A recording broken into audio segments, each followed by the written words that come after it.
Show me your glory.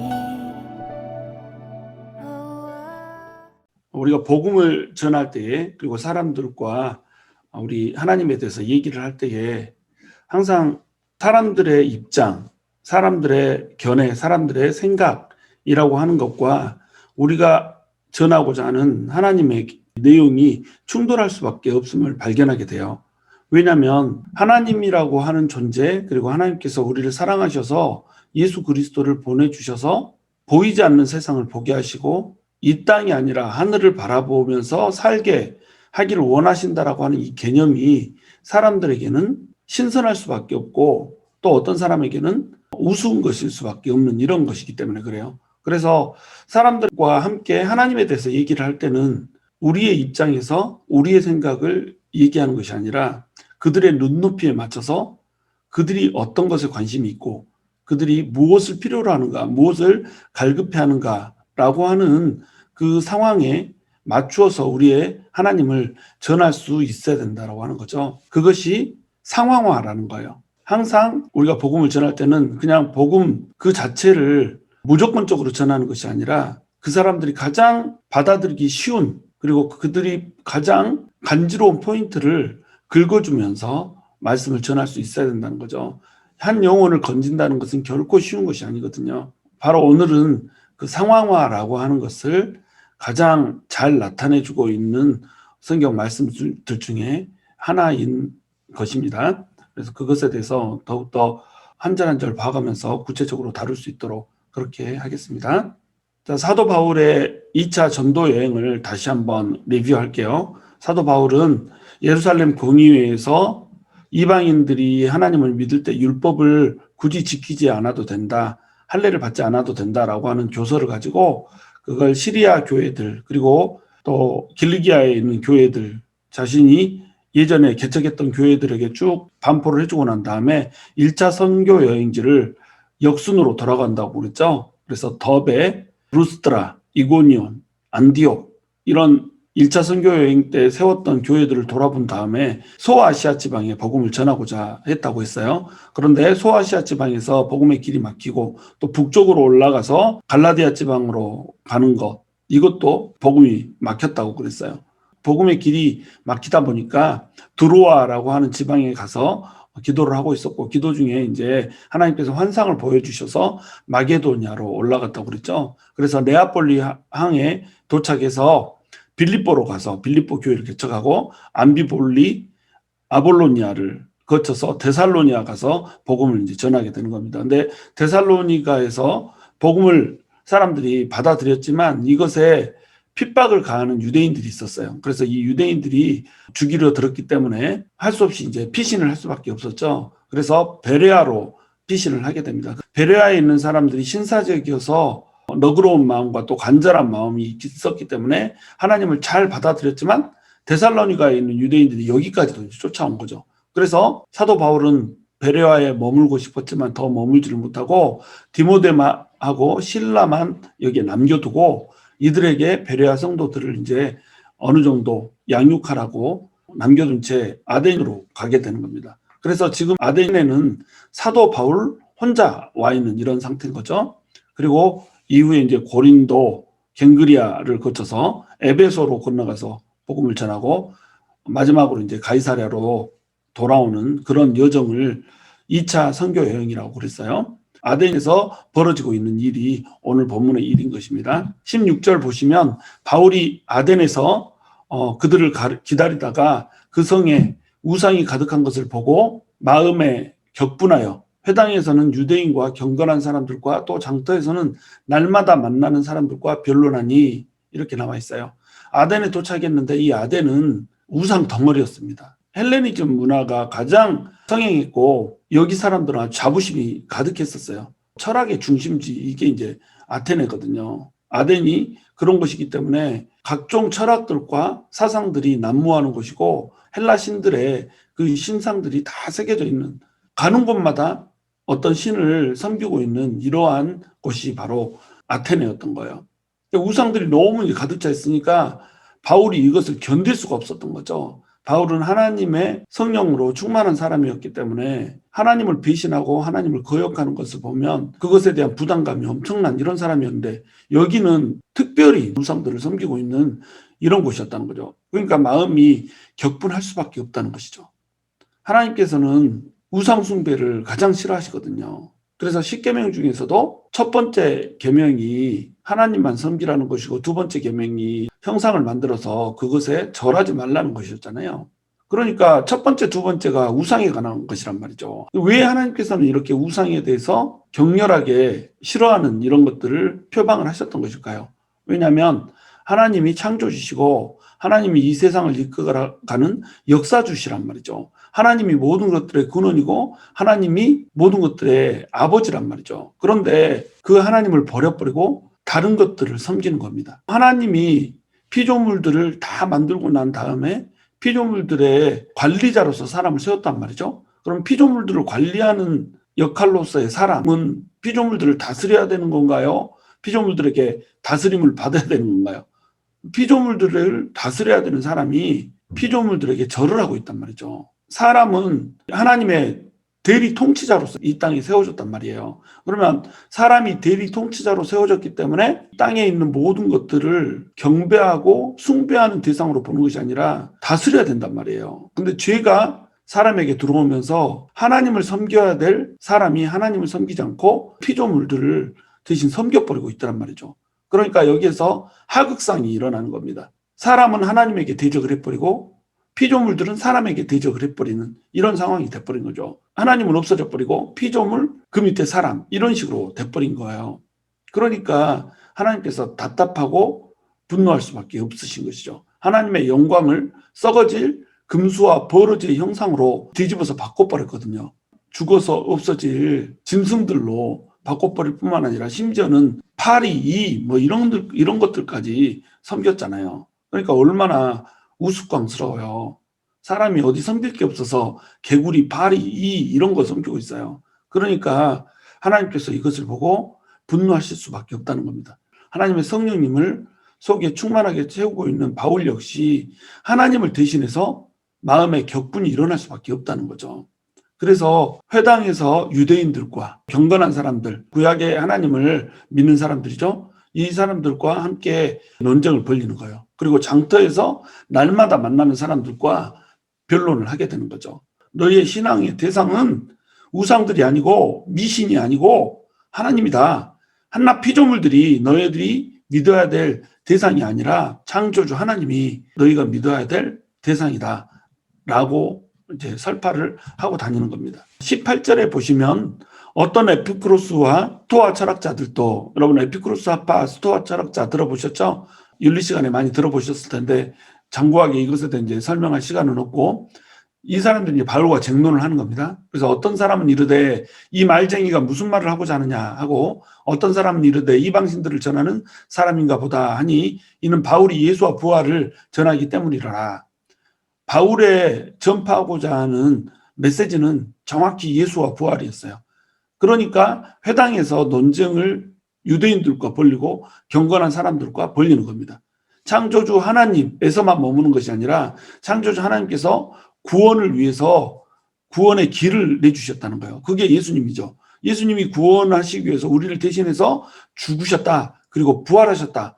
그러므로 우리도 죽음을 이길 수 있다. 이것이 바울의 메시지였어요. 아덴에서의 설파된 바울의 신과는 창조주 하나님, 구원을 베푸시는 구원주 하나님, 부활을 하게 하신 부활의 하나님, 부활의 신관, 이것을 설파했던 겁니다. 이러한 신관이 이 사람들하고는 맞을 수가 없는 거예요. 왜냐하면 이 사람들은 우상을 섬기는 사람들이잖아요. 우상들은 전부 어디에 집중돼 있어요? 이 현세에 집중돼 있는 거예요. 땅에 집중돼 있는 거예요.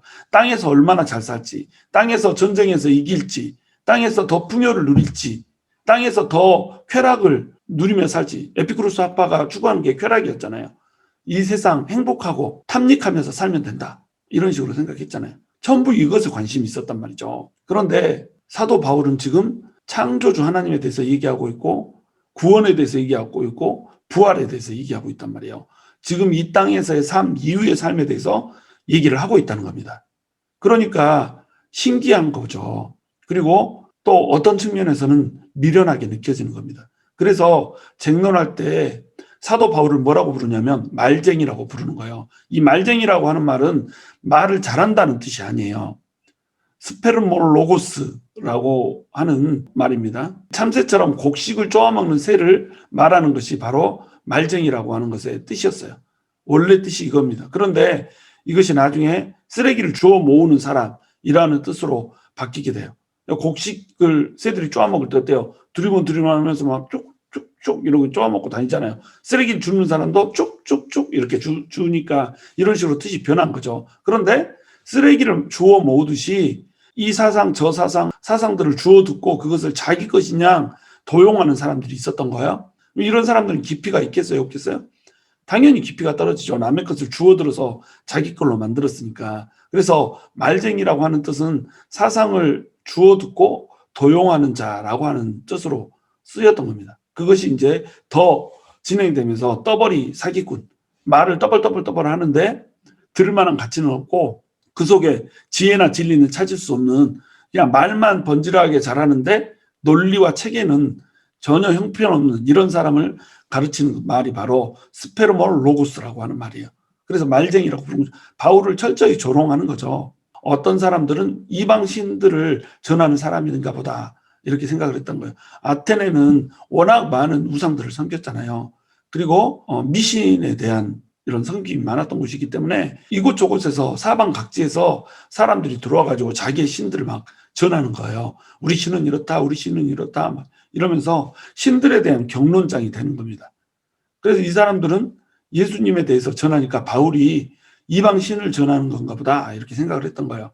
그래서 예수와 부활을 전하는데 예수라고 하는 신이 있고 아나타시스라고 하는 여신이 있나 보다 이런 식으로 이해를 했던 거예요. 그래서 예수는 이방 신이고 아나타시스는 예수님의 배우자쯤 되는가 보다. 예수님의 아내, 부활 이렇게 이해를 해가지고 참 신기한 것을 전하는 사람이네 이런 식으로 이제 이해를 했던 겁니다.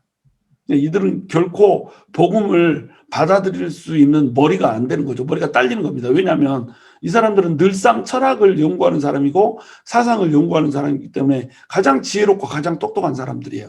세상적으로는. 근데 세상적으로 똑똑한 사람일수록 영적으로 막혀있는 경우가 많은 겁니다. 한쪽에 집중되어 있기 때문에 한쪽에 닫혀져 있는 거예요. 가장 지혜롭게 보이는 사람이 의외로 영적인 세계에서는 가장 어리석은 사람이 되어 있을 때가 많다는 겁니다. 그래서 세상 학문을 뭐라고 불러요? 초등학문 이렇게 부르는 겁니다. 초등학문에 빠져 있는 사람은 결코 고등학문을 이해할 수가 없는 거죠. 19절 보시면 그를 붙들어 아레오바고로 가며 말하기를 내가 말하는 이 새로운 가르침이 무엇인지 우리가 알 수 있겠느냐? 내가 어떤 이상한 것을 우리 귀에 들려주니 그 무슨 뜻인지 알고자 하노라. 이 사람들은 새로운 것을 알고자 하는 욕구가 굉장히 강했어요. 그리고 새로운 것에 대해서 배우고 나면 금방 식상해져서 또 다른 새로운 것을 찾아서 가는 겁니다. 그러면 이들은 계속 돌아다니면서 뭘 채우는 거예요? 지식을 채우는 거예요. 아, 이런 것도 있다. 저런 것도 한다. 나는 이것도 한다. 나는 저것도 한다. 계속 머리에다 새로운 지식을 집어넣는 겁니다. 근데 그 새로운 지식이 그들의 삶에 아무런 도움도 주지 않죠. 논란을 좋아하고 논쟁을 좋아하고 새로운 지식을 습득하고 그래서 이것도 알아. 그래서 입만 열면 막 새로운 지식들이 막 나와요. 나는 이것도 알아 저것도 알아. 근데 아무짝에도 쓸모없는 지식이야. 100가지를 얘기하는데 그중에 99가지는 쓸모없는 얘기고 한 가지 건질 듯 말 듯 이러한 것이 그들의 삶의 태도였단 말이죠. 하여튼 새로운 것이 있으면 무엇이든지 배우고자 하는 경박한 그들의 태도를 우리가 볼 수가 있다는 겁니다. 이 이상한 것, 처음 들어본 것, 이것을 우리 귀에 들려주니 이것이 무슨 뜻인지 너 사람들이 다 모이는 데서 한번 얘기해봐라 이거죠. 아레오바고라고 하는 말은 뭐냐면 아레스의 평유회라고 하는 뜻이에요. 다시 해서 법정을 얘기하죠. 그래서 법정에 가서 사람들이 다 모여있는 데서 공식적으로 한번 말해봐라 이거죠. 아레오바고라고 하는 것은 종교, 철학, 윤리 문제에 대한 재판권을 행사했던 권력 기구예요. 그래서 여기에서는 공식적으로 종교, 철학, 윤리 문제에 대해서 재판이 열렸던 겁니다. 재판장에 가서 재판을 하듯이 얘기를 하고 있다 이렇게 보는 사람들이 있어요. 그리고 어떤 사람은 여기에서 그냥 종교 집회가 열리고 있을 뿐이다 이렇게 보는 사람도 있고, 어찌됐건 이게 재판이 됐건 종교 집회가 됐건 아레오바고로 갔다 이 말은 뭐냐면 판이 깔렸단 말이에요.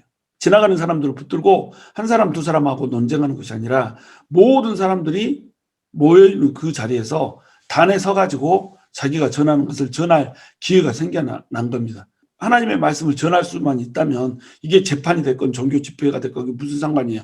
말씀을 전하는 데 초점이 있는 거죠. 그렇죠? 그래서 드디어 사도 바울에게 더 큰 판이 깔리게 된 거죠. 이제 한 사람 한 사람 붙들고 얘기하는 것이 아니라 모여있는 많은 사람들, 새로운 가르침을 갈구하는 사람들 앞에서 말씀을 선포할 기회가 생긴 겁니다.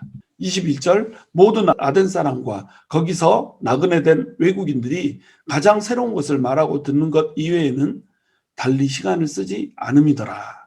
나그네 된 외국인들은 아테네 이런 것들을 좋아서 이제 온 사람들이겠죠. 좀 더 새로운 거, 좀 더 좋은 진리 이런 것들을 탐구하는 이런 사람들이에요. 그래서 모여서 가장 새로운 것을 말하는 거예요. 그동안 몰랐던 것들을 막 말하고 이것들을 말하는 것 이외에는 달리 시간을 쓰지 않은 거예요. 이 사람들은 돈을 많이 버는 거, 잘 먹고 잘 사는 거 이거보다 더 많은 지식을 채우는 거, 그래서 지혜로워지는 것, 이것을 삶의 목적으로 삼았던 거예요. 그래서 헬라인들은 지혜를 구하고 유대인들은 표적을 구한다. 이런 식으로 표현을 했잖아요. 헬라인들은 그만큼 지혜를 사랑했던 겁니다. 이 지혜에 대한 사랑, 이게 뭐예요? 필로소피잖아요. 소피가 지혜란 뜻이고 필로가 사랑한다는 뜻이기 때문에 필로소피, 철학이라고 하는 말이 지혜에 대한 사랑, 지혜에 대한 사랑, 지식에 대한 사랑 이런 뜻인 겁니다. 그래서 철학이 가장 발달한 것이 헬라 사상이잖아요. 22절에 바울이 아레오바고 가운데 서서 말하되 아덴 사람들아 너희를 보니 범사에 종교심이 많도다. 23절, 내가 두루 다니며 너희가 위하는 것들을 보다가 알지 못하는 신에게라고 새긴 단도 보았으니 그런즉 너희가 알지 못하고 위하는 그것을 내가 너희에게 알게 하리라. 이렇게 얘기하고 있죠. 알지 못하는 신에게라고 새긴 단을 발견을 했던 거예요. 자, 이 사람들은 다신론적 신관을 가지고 있었어요. 신이 너무너무 많은 거죠. 그래서 그 신들을 섬겨요. 근데 그 신들이 인간이 만들어 놓은 신이잖아요. 그러니까 인간이 만들어 놓은 신들이니까 그냥 유치하고 너무나도 치졸해요. 그래서 신들이 막 바람도 피고 서로 쟁정하여서 다투기도 하고 싸움에 져가지고 피를 흘리고 죽기도 하고, 사과 하나 놓고 이게 가장 아름다운 자의 사과인데 누구 것이냐 해가지고 비너스랑 뭐 아테네랑 뭐 해가지고 세 명이서 싸움이 붙잖아요. 이게 무슨 신들이 하는 짓이에요. 근데 사람들이 만들어 놓으니까 사람하고 똑같은 그런 형상으로 신들을 창조를 한 거죠. 신이 인간을 창조를 한 것이 아니라 인간이 신을 창조해낸 겁니다. 신들은 시기심에 가득 차 있고 질투심에 가득 차 있잖아요. 그래서 신들 중에 자기를 빼놓고 우상 숭배를 한다 이러면 어떻게 되겠어요? 제쳐진 신이, 무시받은 신이 화가 나겠잖아요. 그러면 돌아다니면서 사람들을 막 불행하게 만들어버릴 수 있다는 겁니다. 그러니까 알지 못하는 신에게라고 하는 비석과 단을 만들어 놓은 거예요. 그 신이 와가지고 자기 무시당했다고 거절감 때문에, 거절감의 쓴뿌리로 인해서 신이 해코지하지 못하게 하려고 알지 못하는 신에게라고 하는 단을 만들어 놓은 겁니다. 참 유치찬란하죠. 이 우상 숭배자들이 하는 짓이 이렇다는 거예요. 돌조가리 새겨놓고 나무 조가리 새겨놓고 그것에 절하면서 신들이 생각하는 것, 그 신들이 판단하는 것, 이것을 인간의 생각, 사람의 판단, 이거를 주입시켜 놓고 그대로 자기들이 믿는 거죠. 한마디로 최면이죠, 최면. 그래서 이런 다신론적 신관을 가지고 있었기 때문에 알지 못하는 신들을 그들은 믿고 있었단 말이에요. 아그노스토테오라고 하는 신, 이 신을 믿고 있었단 말이죠. 그런데 바울은 이 알지 못하는 신이라고 하는 것을 개념으로 삼아서 아테네 사람들과의 접촉점을 지금 마련하고 있는 거예요. 너네가 알지 못하는 신에게 단을 만들어 놓고 이렇게 믿던데 그 알지 못하는 신이 누군지를 내가 가르쳐 줄게. 이렇게 접근을 하고 있는 겁니다. 그러니까 너네가 믿는 것은 전부 다 가짜야 라고 접근을 하는 것이 아니고, 너네가 믿고 있는 신들 중에 알지 못하는 신이 있지, 그 신이 진짜야. 그 진짜에 대해서 내가 말해줄게. 찐이야, 진짜가 나타났다 지금 하고 딱 진짜를 소개를 시켜주고 있는 겁니다. 그래서 막연한 신관을 가지고 있는 그들에게 다가가서 그들의 막연한 신관을 이제 구체적인 신관으로 바꿔주고 있는 거예요. 그래서 바울이 지금 얘기하고자 하는 신관, 내일 더욱더 구체적으로 살펴보겠지만 그것은 창조의 신관이었고 구속의 신관이었고 부활의 신관이었다는 거예요. 하나님께서 세상을 창조하셨고 인간들이 창조주 신을 배신하고 떠나서 우상을 숭배하고 미신에 빠져 있을 때에 하나님의 영광을 썩어져 없어질 버려져야 금수의 형상으로 바꿔버렸을 때에 그 죄로 인해서 죽을 수밖에 없었지만 그 모든 죄들을 하나님께서 예수님을 보내주셔서 지게 하셨고 그 예수님께서 죽고 살아나심으로 말미암아 너희의 패역함으로 인하여서 죽게 될 그 죽음으로부터 다시 살아날 수 있는 길을 열어주셨다라고 하는 것을 전하는 것이 바로 바울이 전했던 신관이었던 겁니다. 자, 바울은 하나님에 대해서 너무나도 뜨거운 열정이 있었어요. 그래서 하나님이 아닌 다른 우상을 숭배하는 것을 견디지 못하고 격정에 휩싸였어요. 그래서 바울이 실라와 디모데를 이쪽으로 급히 보내주라라고 얘기를 하고 그들을 기다리고 있는데 도무지 그들을 기다릴 수가 없었던 거예요. 그래서 혼자라도 지금 나가서 복음을 전하는 겁니다. 근데 이 복음을 전할 때에 막무가내로 그들이 듣지 않는 방식으로 얘기를 하는 것이 아니라 그들이 가장 잘 들을 수 있는 방식으로 그들의 눈높이에 맞춰서 지금 복음을 전하고 있다는 겁니다. 우리가 말을 하는 방식이 이래야 된다는 거예요. 우리가 소통이라고 하는 것을 하잖아요. 커뮤니케이션이라고 하는 것은 내가 하고 싶은 말을 일방적으로 상대에게 전달하는 게 아니거든요. 근데 내가 하고 싶은 말을 일방적으로 상대방에게 전달을 하려고 한단 말이죠. 주입을 하려고 한단 말이죠. 그런데 상대방도 어때요? 내 말을 듣지 않아요. 내가 하고 싶은 말을 일방적으로 주입하고자 한단 말이죠. 그러면 여기서 뭐가 생기죠? 충돌이 생기는 거예요. 여기에서 이제 갈등이 생기게 되는 겁니다. 갈등이 생기는 이유는 뭐냐면 소통이 안 되기 때문에 그래요. 소통이라고 하는 것은 서로 통하는 거잖아요.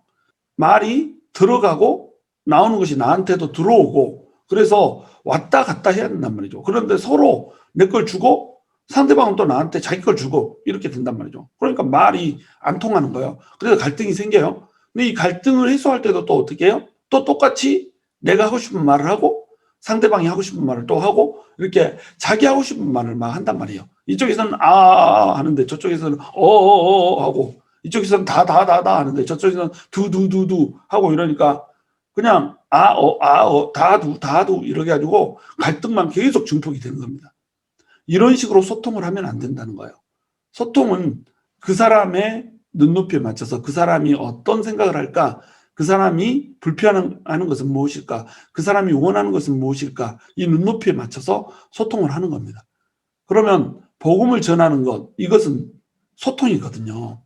복음을 전한다라고 하는 것은 설득이에요. 우상에 빠져 있고 미신에 빠져 있고 하나님이 없다라고 주장하는 이 사람에게 이 사람이 왜 이렇게 생각할까? 이 사람은 왜 하나님을 받아들이지 못하는 걸까? 이 사람의 배후에 존재하고 있는 것은 무엇일까? 라고 하는 것을 알아서 그 사람과의 접촉점을 찾아야 된다는 거죠. 그 사람이 가장 관심 있어 할 만한 거, 이거 가지고 접근해서 말하거든요. 사람들이 대화를 할 때도 어떤 한 사람은 말하기를 되게 좋아해요. 이 말하기 좋아하는 사람을 다른 사람은 듣고 싶어 하지 않는단 말이죠. 사람들이 자기 말을 안 들어주면 화내거든요. 왜 내 말을 안 들어? 나 무시하는 거야 막 이러거든요. 그런데 말을 안 들어주는 데는 이유가 있어요. 그 이유가 뭐냐면 관심이 다른 겁니다. 관심이. 상대방이 관심이 있어 할 만한 언어로 내가 표현을 못하고 있는 거예요. 그래서 내 말을 하고 있는 겁니다. 내 관심사를 얘기하고 있는데 말이 들려지지가 않죠. 그래서 이 싱글들과 메리드가 같은 그룹을 형성해가지고 이야기를 하면 싱글들이 견디지를 못해요. 왜 그러냐면 이 메리드 아줌마들이 김치 담그는 얘기하고 있고 애기 키우는 얘기하고 있고 서로 통할 수 있는 얘기를 해야 되는데 맨날 김치 담그는 얘기하고 남편이 속상하게 하는 얘기하고 막 이렇게 그런 얘기만 딱 집중돼서 얘기를 해버리면 대화가 안 통하는 겁니다. 또 남자 여자 모여있는데 축구 얘기하고 군대에서 축구한 얘기하고 이 한 30년 전에 자기가 오바이트 킥을 해가지고 골을 성공했던 얘기를 한 10분 동안 하고 있고 사냥 가가지고 엽총 가지고 사슴 잡았던 얘기하고 있고 이러고 있으면 대화의 주제가 맞지가 않기 때문에 그 말을 누가 들어주려고 하지 않는단 말이죠. 그럼 내 말 안 듣는다고 나를 무시했다고 자존심 상해하거든요. 이것이 소통이 안 되는 사람들의 특징인 겁니다. 소통은 내 주제를 갖고 얘기하더라도 상대방이 관심을 가질 만한 내용으로 담아서 얘기를 해야 된다는 거죠. 복음을 전할 때 키포인트가 이거란 말이에요. 하나님이 어쩌고저쩌고 말하는 거 매우 좋죠. 그런데 그 사람이 듣고 있는가를 살펴야 된다는 겁니다. 그 사람이 어떤 것에 관심을 갖고 있는가, 이 포인트를 잡아줘야 된단 말이에요. 그 사람이 세상의 형통, 부귀, 영화 이런 것에 관심이 있다면 당신은 참 세속적이군요. 그런 것이 무슨 필요가 있어요. 죽고 나면 다 없어지고 이런 식으로 접근하면 안 된다는 거죠. 그 사람이 얘기하고자 하는 것, 그 사람이 관심 있어 하는 것, 이것으로 접근해야죠.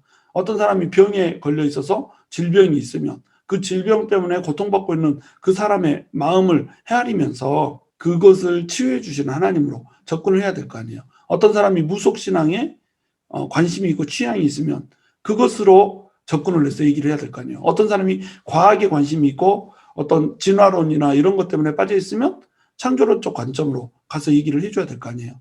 어떤 사람이 연애를 하고 있다 그러면 하나님과 우리의 사랑의 관계 이런 것들로 접근을 할 수 있고 얼마든지 지금 현재 그 사람이 가지고 있는 입장에서 접근을 할 수 있어야 된다는 겁니다. 이게 이제 접촉점이라고 하는 거거든요. 그 사람과 나의 접촉점을 찾아야 되는 거예요.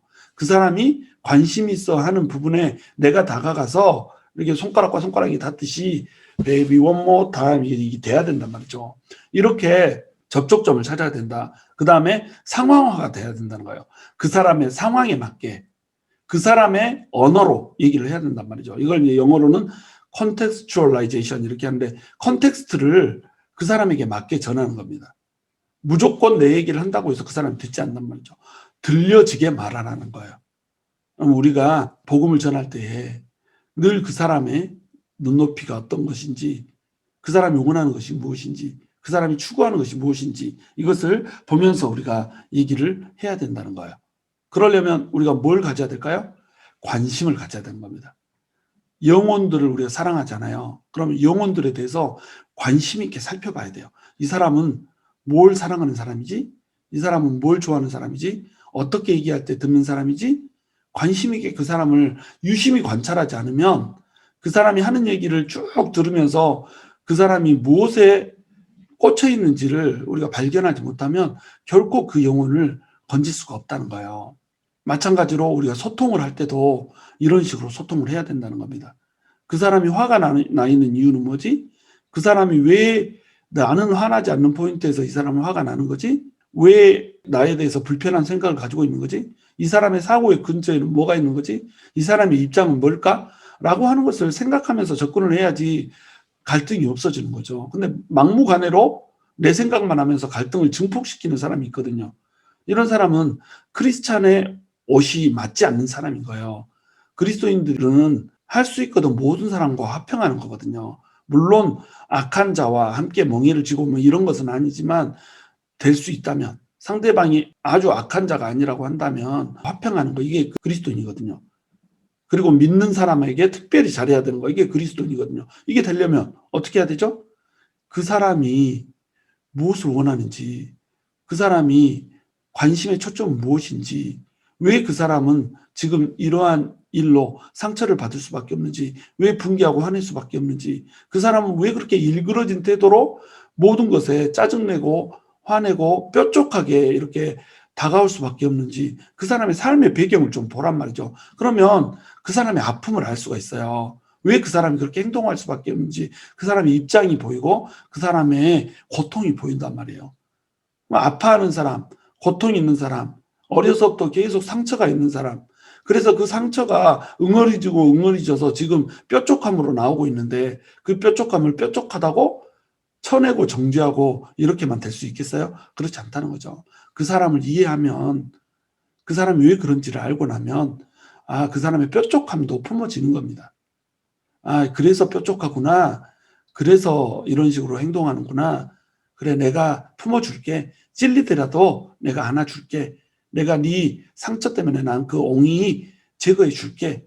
이렇게 하는 겁니다. 그래서 영혼을 사랑하는 것이 해산의 고통이라고 얘기하는 거예요. 여러분 고통 없이 한 사람을 사랑하려고 생각하지 마세요. 내가 사랑 베풀어주면 그쪽에서도 날 사랑해 줄 것 같죠? 그렇지 않아요.